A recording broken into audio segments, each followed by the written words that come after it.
Hey, this is Vu, and today I'm going to talk about improving your game sense and being a smarter player. And this is a pretty complex topic to cover in one video, but hopefully I can give you some ideas that help you improve. And the first thing to talk about here is that you want to be playing the same role or spot on the majority of different maps. That means you probably don't want to, on CT side, be playing B, which is the solo bomb site on Dust 2 here. Then you play middle on Mirage, and you play A on Inferno. So you're playing rotator on Mirage and big site player on Inferno. You should realize that different roles on the CT side require different skill sets and different knowledge. For example, the solo site player is probably learning things like how to delay for a rotate, you're learning about staying alive, not playing one and done except late round, things like that. Whereas if you're playing the rotator, you're learning how to rotate into an angle, how to support your teammates most effectively, when and how you should be rotating, this sort of idea. And although you want to be able to understand all of these things once you get to a higher level,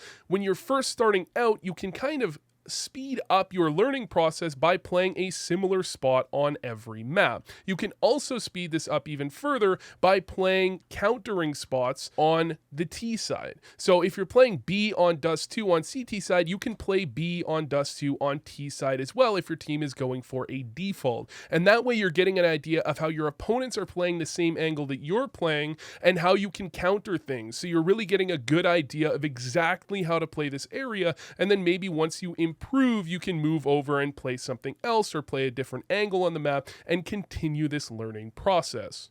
I would also recommend playing every map in the pool, or at least more than just one map, because most maps do require different skill sets to win on them as well. Something like Nuke often requires you to have very good rotations, whereas something like Inferno requires you varying up your playstyle and drawing out utility quite a bit. While all of these things are relevant on every map, certain maps do emphasize specific skills more than others, and by learning every map, you are improving your skill set as well.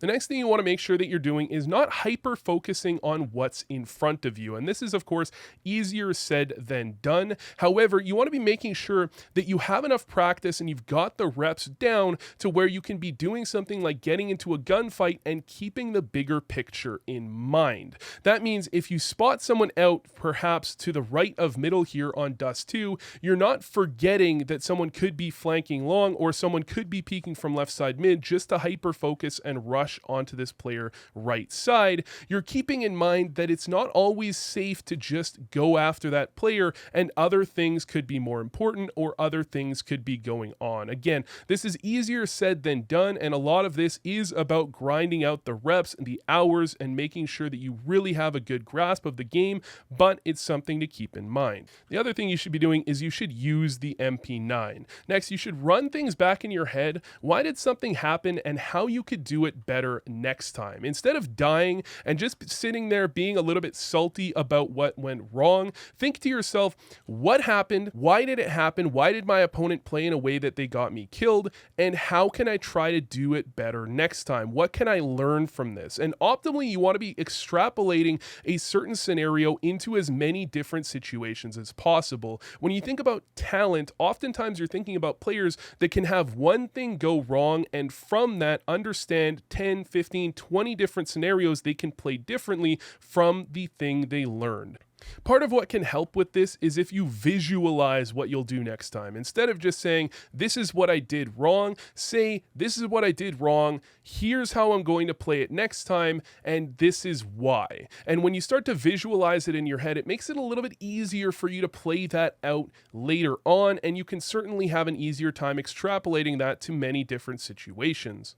The next thing you want to be doing is trying to stay one step ahead. If you're playing close mid doors here on Dust 2, you should already know what you're going to do if they rush long or they rush B. You should have this pre-planned in your mind, and it could be something that you come up, after a round. If you die or something goes wrong, you start to go back to that last step where you're trying to figure out what you could do better and you plan ahead. But it can also be something where you at the beginning of the round, you say to yourself, I'm going to be playing close mid doors. What am I going to do if they go long? What am I going to do if they go B? And of course, you can't have every situation pre-planned. However, you can have the basics down. What happens if they do the most common of things? That's why I say rush long A, they rush B, or perhaps they come heavy down mid, you grab a kill. What do you want to do if you grab a kill? Now, naturally, things will sometimes go a little bit different. Maybe you grab a kill and you can't get away, but if you have the idea, I want to try to grab a kill here and get away,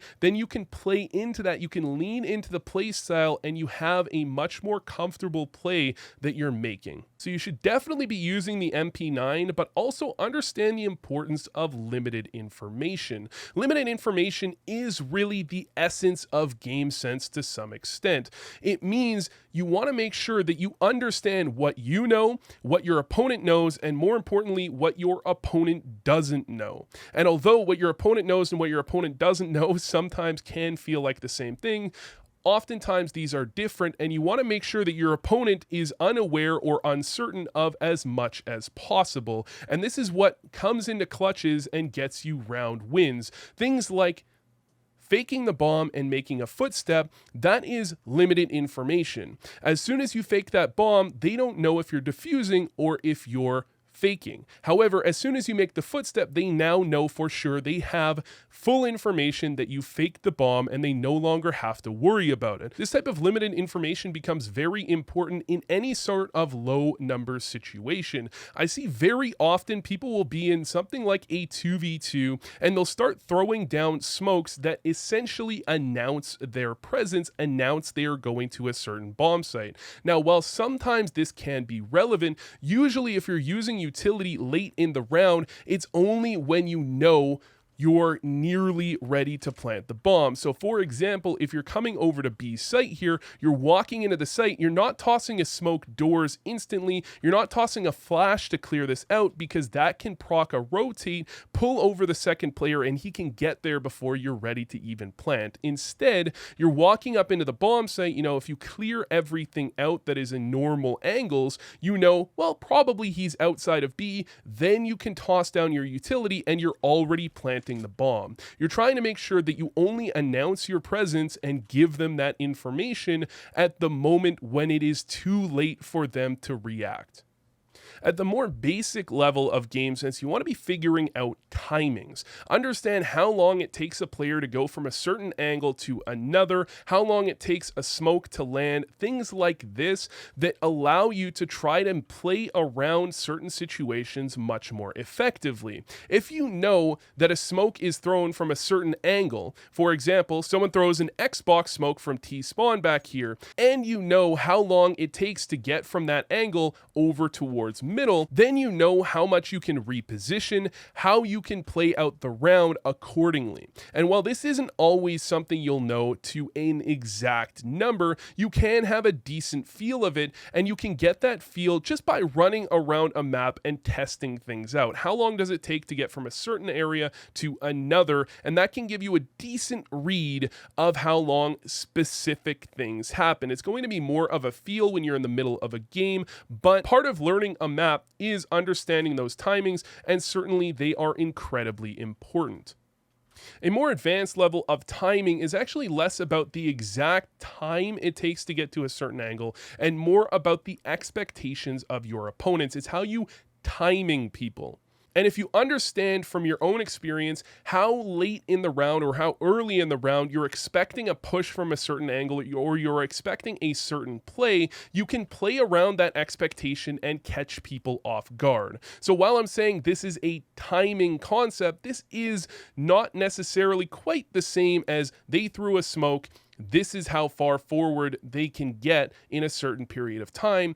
It does play with the concept of time. You're trying to play with their preconceived notion of where you're going to be at a certain moment, and it's really the ability to visualize that map and visualize how your opponents are going to play around with the map in a certain moment all around. The final thing you want to be looking at here is your playstyle, and recognize how your playstyle looks to your opponents. If you're a hyper-aggressive player and you're pushing every round, don't do that, but maybe if you do push quite often, rotating around to another site will help you not be countered, because you realize in your mind, this is how my playstyle looks to my opponents. They're going to be starting to counter that, and I can try to counter their counter. And this is where timing sometimes come in as well. If you show that you're going to be pushing through B at a certain timing, at a certain moment, several times in a row, and then you delay it or you speed it up a little bit, you're going to catch them unaware because they're starting to adapt to your playstyle.